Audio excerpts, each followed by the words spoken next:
September 12, 1944. 13:47 hours. South China Sea, 250 miles northeast of Luzon. Lieutenant James O'Connor pressed his face against the steel bulkhead of the Rakuyo Maru's cargo hold, gasping for air that barely existed. Around him, 1,318 Allied prisoners of war sat packed so tightly that when one man fainted, he remained upright, held in place by the crushing weight of bodies on all sides. The stench was beyond description: human waste, vomit, infected wounds, and the sweet smell of men dying. No ventilation reached the holds. No food had been distributed in 3 days. The Japanese guards had sealed the hatches, leaving the prisoners to suffocate slowly in temperatures that exceeded 120 degrees Fahrenheit. O'Connor had survived 3 years as a prisoner since the fall of Bataan. He thought he understood the depths of human cruelty. But the hell ships, Japanese transports moving prisoners from Southeast Asia to slave labor in Japan, represented a new form of systematic murder disguised as transportation. When the torpedo explosions ripped through the hull at 13:50 hours, O'Connor's first thought was relief. Death by drowning seemed merciful compared to slow suffocation in the ship's steel tomb. What he couldn't have imagined was that salvation would come from the very enemy he expected to machine gun survivors in the water: the maritime death system. The Japanese hellship program had been operating since 1942, transporting over 126,000 Allied prisoners of war from camps in the Philippines, Java, Singapore, and other conquered territories to slave labor sites in Japan, Korea, and Manchuria. The transports operated according to logistics that treated human cargo as less valuable than military supplies, with mortality rates that exceeded 20% during voyages. The ships themselves were converted cargo vessels, oil tankers, and ancient freighters never designed for human transport. Prisoners were loaded into holds originally intended for coal, ore, or livestock, with no modifications for basic human needs. Ventilation systems were sealed to prevent escapes. Sanitation facilities were non-existent. Medical care was prohibited. The mathematical precision of the suffering was deliberate. Japanese military planners calculated that some prisoner deaths during transport were acceptable losses, provided sufficient numbers survived to provide useful labor. The system operated with bureaucratic efficiency that documented cargo loads, transport schedules, and delivery quotas, while ignoring the human cost of achieving those logistics. Ship captains received orders to maintain secrecy about prisoner cargo, often sailing without proper markings that would identify vessels as carrying prisoners of war.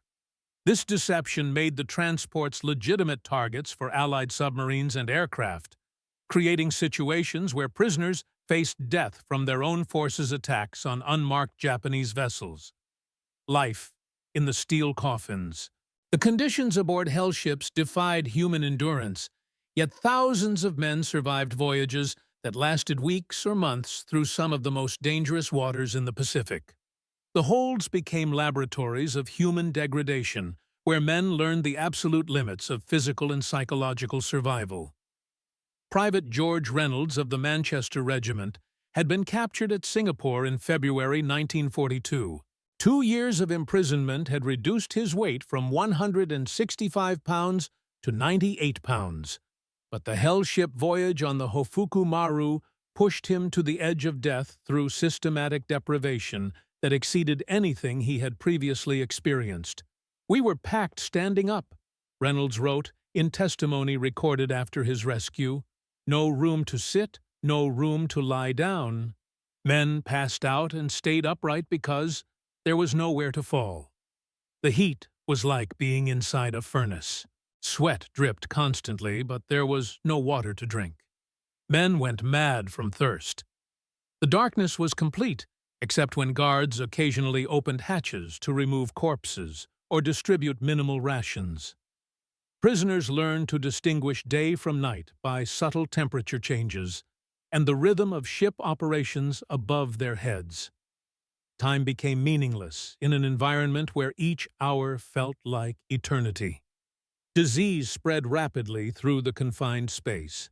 Dysentery was universal, creating sanitation conditions that defied description. Men with fever burned against neighbors who couldn't move away from the heat. Infected wounds went untreated, spreading gangrene and sepsis that killed slowly and painfully.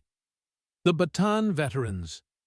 Many hellship prisoners were survivors of the Bataan Death March and subsequent imprisonment at Camp O'Donnell and Cabanatuan.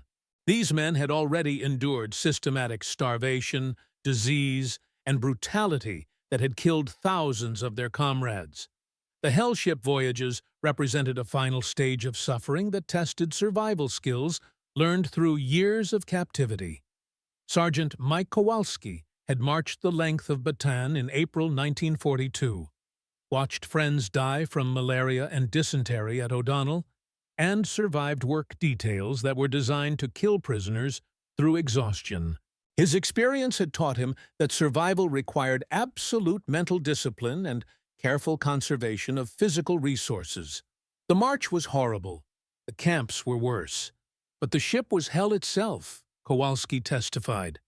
On the march, you could still breathe. In the camps, there was still sky above you. On the ship, you couldn't tell if you were alive or dead. Men talked to corpses, couldn't tell the difference anymore. The Bataan veterans often became leaders among hellship prisoners, using survival techniques learned during previous ordeals to help organize whatever cooperation was possible in the cramped conditions. They established systems for sharing water, supporting sick men, and maintaining discipline that prevented complete chaos. Their experience with Japanese captivity had taught them to expect brutality, but the hellships exceeded even their understanding of systematic cruelty. The complete indifference to prisoner welfare represented a level of dehumanization that challenged their ability to maintain hope for eventual liberation. The submarine war. The American submarine campaign against Japanese shipping had intensified dramatically by 1944, sinking over 600 Japanese vessels during the year and effectively cutting Japan's maritime supply lines to its conquered territories. The submarines operated throughout Japanese-controlled waters, attacking any vessel that could support the enemy war effort.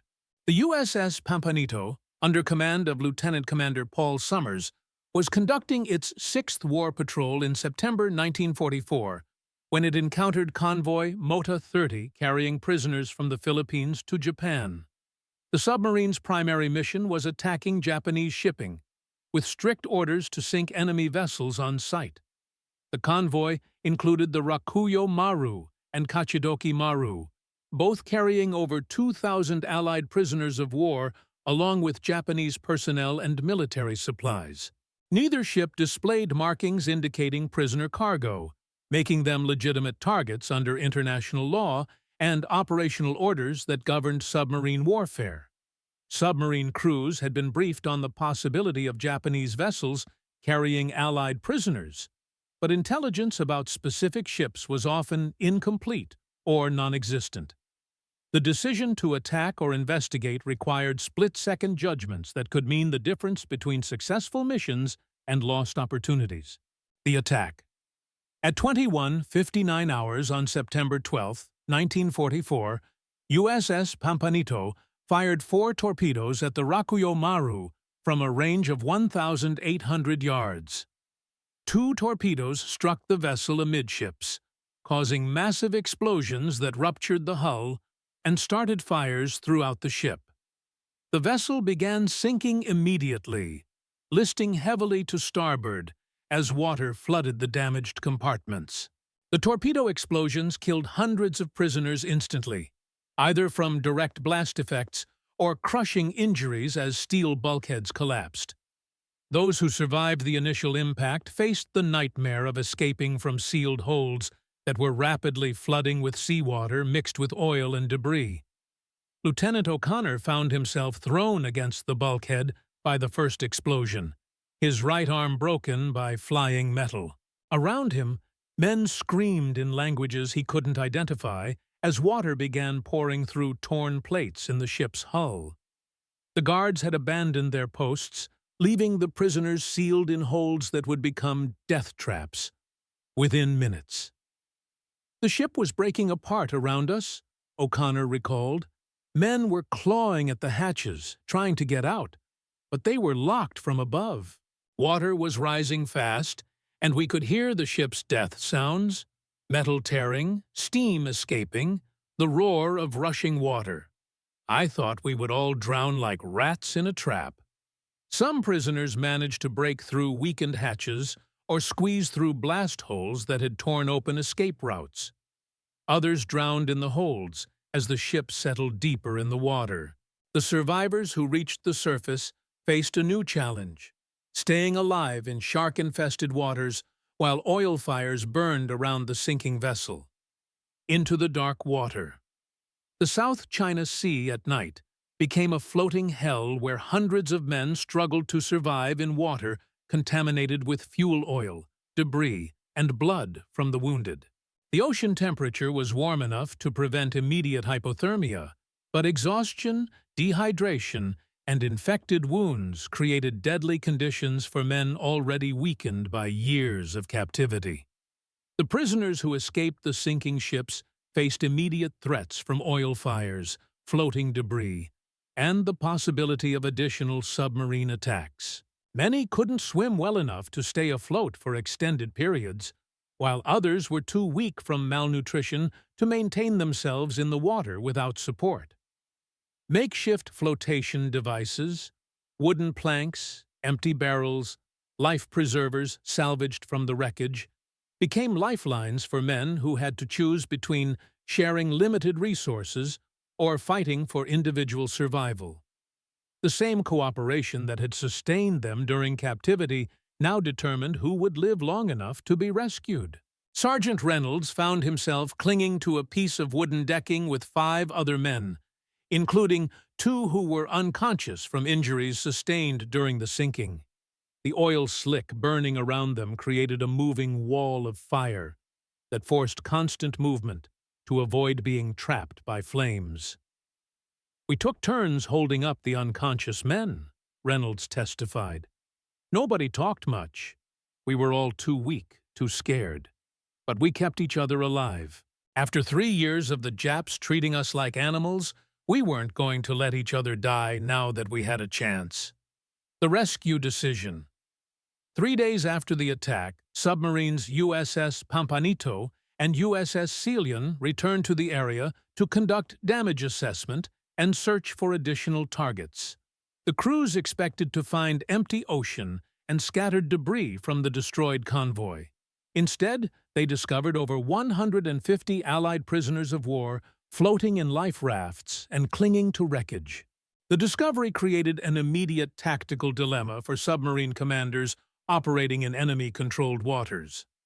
Rescue operations would require surfacing for extended periods, making the submarines vulnerable to air attacks and enemy vessels. The boats were designed for combat operations, not humanitarian missions, with limited space and supplies for additional personnel. Lieutenant Commander Summers faced a decision that would define his career and the lives of men floating in the water around his submarine. Orders called for continuing patrol operations, but Navy regulations also mandated assistance to survivors when operationally feasible. The presence of Allied prisoners complicated both legal and moral calculations. "We could see them waving at us," recalled Torpedoman First Class Richard O'Kane. "They were calling out in English, begging us to pick them up. Some of them were dying right there in the water." The skipper didn't hesitate. He ordered emergency surface and rescue operations. "We knew the risks, but we couldn't leave our own people to die." The moment of recognition. For prisoners floating in the South China Sea, the sight of American submarines surfacing nearby created emotions that exceeded relief or gratitude. Men who had expected death from their own force's weapons instead found salvation from the same submarines that had torpedoed their ships. The initial contact between rescue crews and prisoners revealed the extent of physical and psychological damage inflicted by years of captivity, followed by days of exposure at sea. Many survivors were too weak to swim to the submarines and had to be physically pulled from the water by rescue swimmers. Lieutenant O'Connor had been floating for 72 hours when USS Pampanito surfaced nearby. His broken arm had become infected, and delirium from dehydration made him initially suspicious of the rescue attempt. When American sailors threw him a line, he hesitated, uncertain whether he was hallucinating or facing another form of Japanese deception. "I couldn't believe what I was seeing," O'Connor recalled. "A few days ago, these same submarines had been trying to kill us. Now they were risking their lives to save us. When that sailor grabbed my arm and pulled me onto the deck, I started crying. I hadn't cried since Bataan, but I couldn't stop the tears." The physical contact with American personnel created immediate psychological relief that exceeded the comfort of rescue itself. For men who had been treated as subhuman for years, being addressed by name, offered assistance, and treated with dignity represented restoration of basic humanity that captivity had systematically destroyed. Aboard the rescuing submarines, the interior of American submarines provided sharp contrast to the conditions prisoners had endured during captivity and the hellship voyage. Clean, well-ventilated spaces with adequate lighting and temperature control created environments that seemed luxurious to men accustomed to systematic deprivation.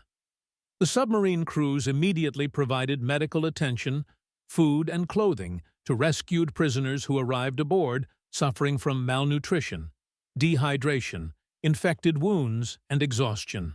The submarine's medical facilities, though limited, represented the first professional medical care many prisoners had received since capture.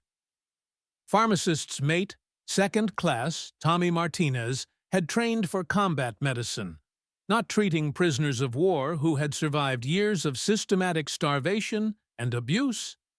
His medical supplies were designed for treating submarine crew injuries, not the complex health problems presented by severely malnourished survivors. They were skin and bones, Martinez recalled. Some weighed maybe 80 pounds, covered with sores, missing teeth, showing signs of diseases I'd only read about in medical books. But their eyes, when you gave them food, real food, their eyes lit up like they couldn't believe it was real. Waha. The galley crews prepared special meals for rescued prisoners whose digestive systems couldn't handle normal submarine food after years of inadequate nutrition. Soup, soft bread, and easily digestible foods were served in small portions designed to rebuild strength gradually, without causing additional medical complications. The psychological impact. The experience of being rescued by former enemies created psychological effects that challenged prisoners' understanding of warfare, nationality, and human nature.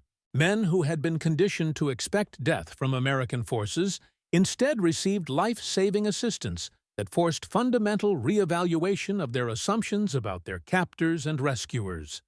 The contrast between Japanese treatment during captivity and American treatment during rescue was so stark that many survivors initially suspected deception or propaganda.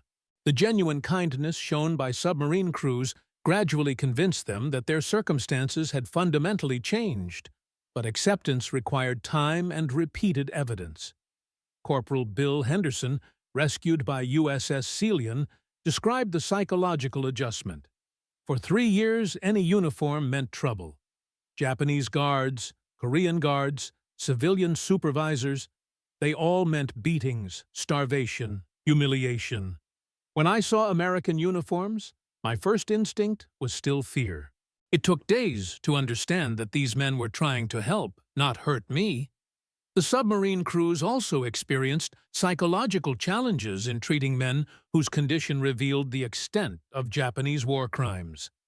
Many sailors had to confront evidence of systematic cruelty that exceeded their previous understanding of enemy behavior and created lasting anger toward Japanese forces. The medical challenges. Treating rescued hellship survivors required medical improvisation that exceeded standard submarine medical capabilities.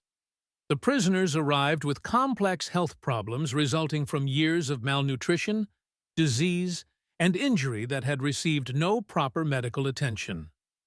Dehydration was universal among the survivors, but standard rehydration procedures had to be modified for men whose kidneys and circulatory systems had been compromised by prolonged starvation.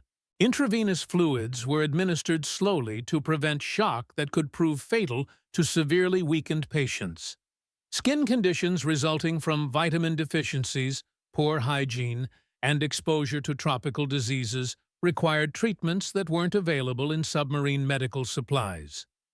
Improvised remedies using available materials provided some relief, but many conditions required extended medical treatment that submarines couldn't provide. Psychological trauma manifested in behaviors that submarine crews found difficult to understand or address. Some survivors hoarded food, unable to believe that more would be provided.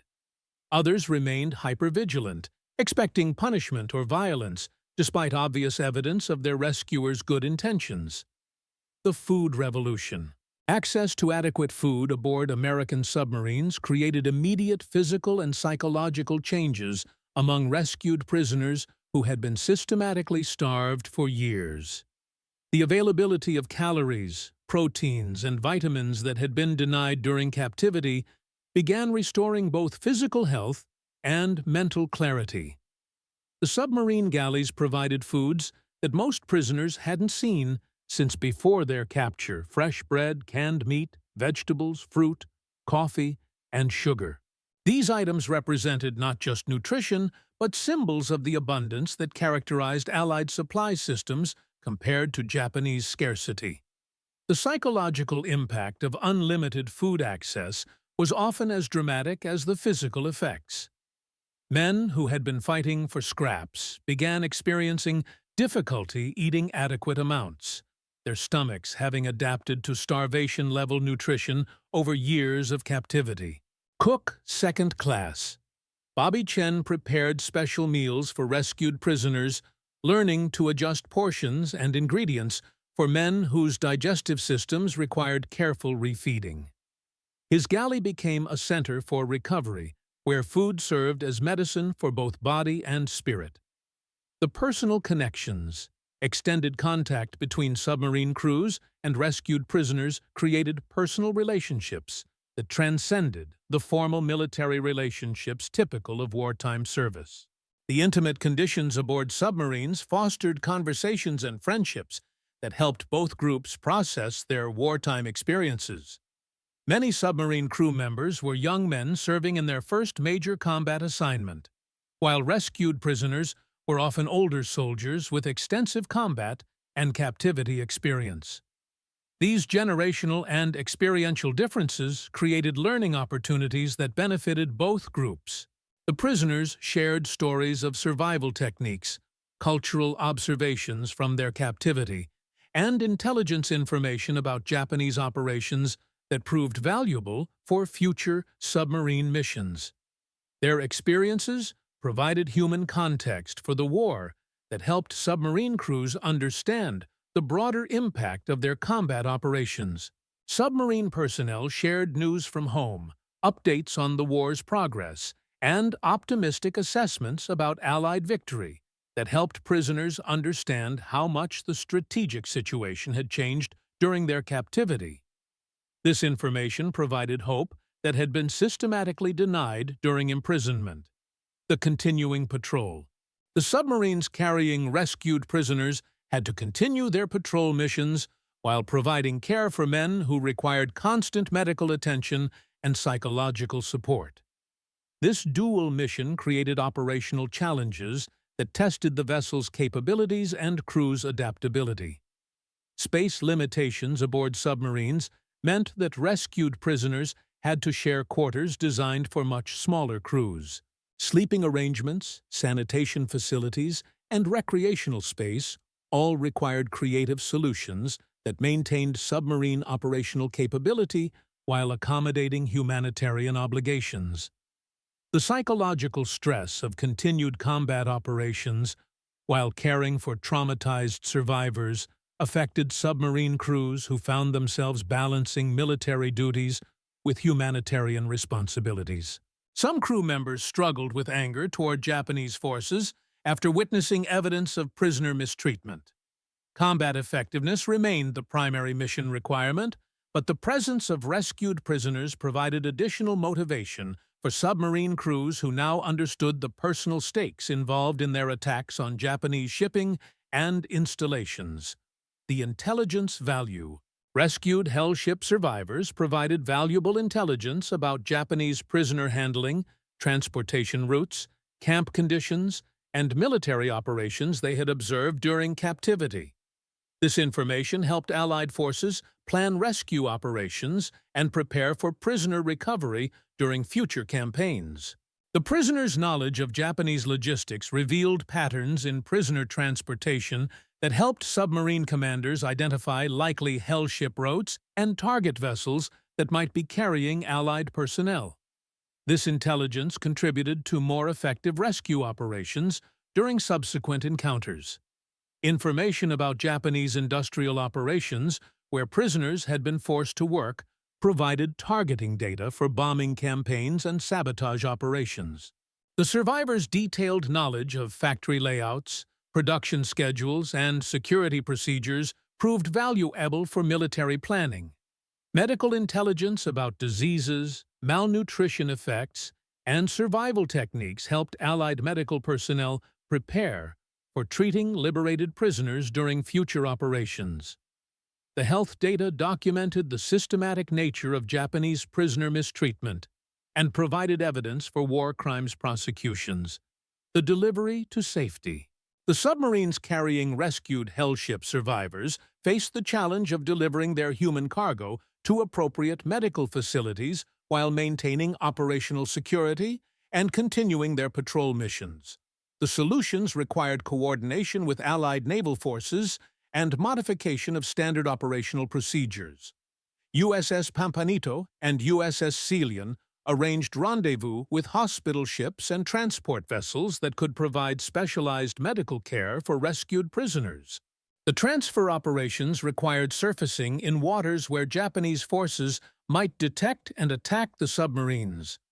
The rescued prisoners experienced mixed emotions during transfer to hospital ships, grateful for continued medical care, but reluctant to leave crews who had saved their lives. Personal bonds formed during submarine rescue created lasting relationships that many survivors maintained long after the war ended. Medical personnel aboard hospital ships found themselves treating patients whose conditions exceeded standard combat casualty protocols. The rescued Hell ship survivors required specialized care that addressed not just immediate medical needs, but long-term rehabilitation from systematic mistreatment. The medical recovery. The physical rehabilitation of rescued Hell ship survivors required months or years of specialized medical treatment that addressed both immediate health crises and long-term damage from systematic malnutrition and abuse. Many survivors faced permanent health consequences from their captivity experience. Weight restoration proceeded slowly under medical supervision that prevented refeeding syndrome and other complications that could prove fatal to severely malnourished patients. Nutritional rehabilitation required careful monitoring and gradual increases in caloric intake that allowed digestive systems to recover gradually. Dental problems resulting from malnutrition and lack of hygiene required extensive treatment that often included extraction of damaged teeth and treatment of advanced gum disease. Many survivors required dentures or other dental prosthetics to restore basic eating capability. Psychological recovery proved more challenging than physical rehabilitation for many survivors who struggled with trauma-related symptoms that persisted long after their physical health improved. Mental health treatment in the 1940s was limited, but some survivors received pioneering therapy for what would later be recognized as post-traumatic stress disorder. The psychological transformation. The experience of being rescued by former enemies created lasting psychological changes among hellship survivors who had to reconcile their previous understanding of warfare with evidence of enemy humanity and compassion. This transformation influenced their post-war attitudes toward international relations and conflict resolution. Many survivors became advocates for international humanitarian law and prisoner protection, using their experiences to promote treaties and conventions that would prevent similar systematic abuse during future conflicts. Their testimony provided human context for legal frameworks governing prisoner treatment. The contrast between Japanese cruelty and American mercy influenced survivors' understanding of democratic values and individual human rights. Many became supporters of democratic political systems and international cooperation based on their direct experience of different approaches to human dignity.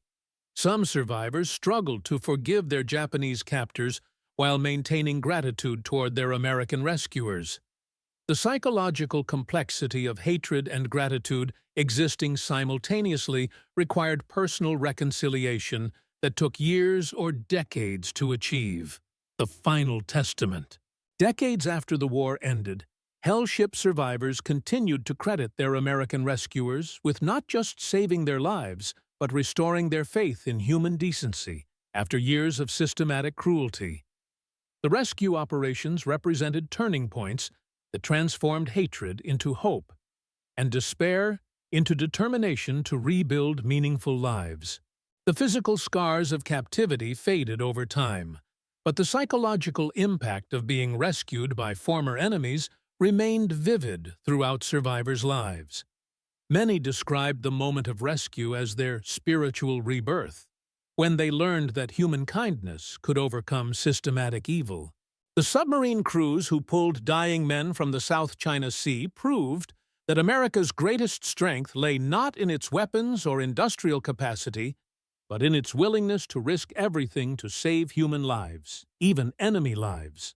In those desperate moments when submarines surfaced in hostile waters to rescue drowning prisoners, the true meaning of democratic values was written on the dark waters of the Pacific, not in words but in actions that transformed enemies into brothers, and hatred into hope for a world where mercy could triumph over vengeance, where humanity could survive even the deepest cruelty, and where former foes could find common ground in the simple recognition that every life was worth saving, regardless of the uniform it had worn or the flag it had served.